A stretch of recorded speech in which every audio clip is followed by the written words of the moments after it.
Many people don't understand the 4th of July, the meaning and the risks that the founders took when they did this. When they signed this Declaration of Independence, it officially was a divorce served on Britain. And as you can imagine, it put them in great danger. These people, they did not, they weren't comfortable. They weren't comfortable at all. It took a brave person to do this.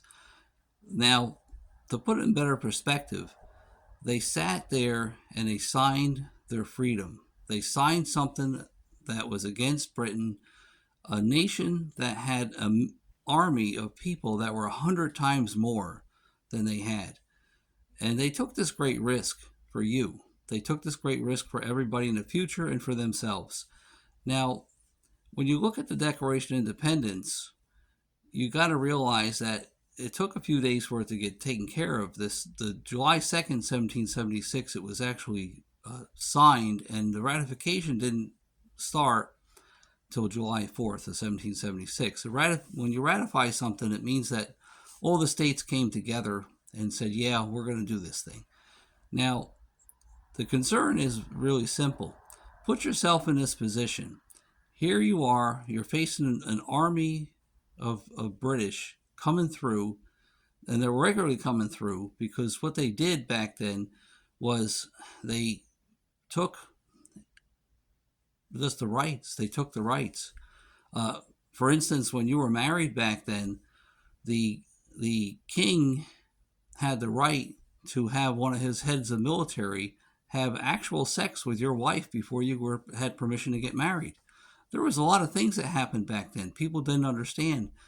But the real truth of the matter is that they were under siege, they were being controlled, and they weren't really free. And only 4% of the people back then actually fought for freedom. Could you imagine that they were that scared that 96% of the people did not fight for freedom? They didn't try. That's how scared these people were. So now the 4% that did fight and the few that did sign this Declaration of Independence to serve upon Britain, you can imagine how afraid they were. Because at that point, they put a noose around their necks.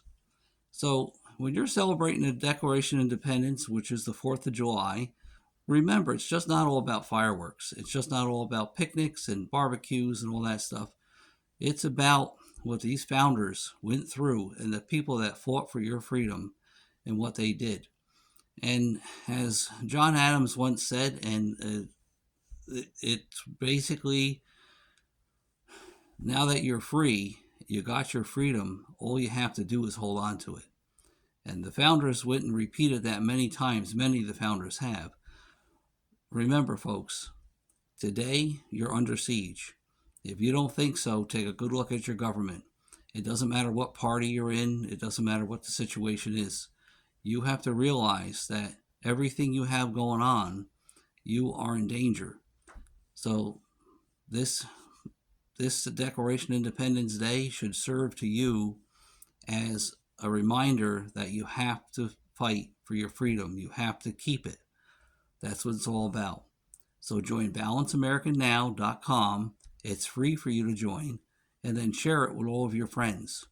Be sure to share everything. We're building this thing up, and we're going to fix this country. But it's about we the people doing it. It's not about a political party or any one person. Any one person cannot do it.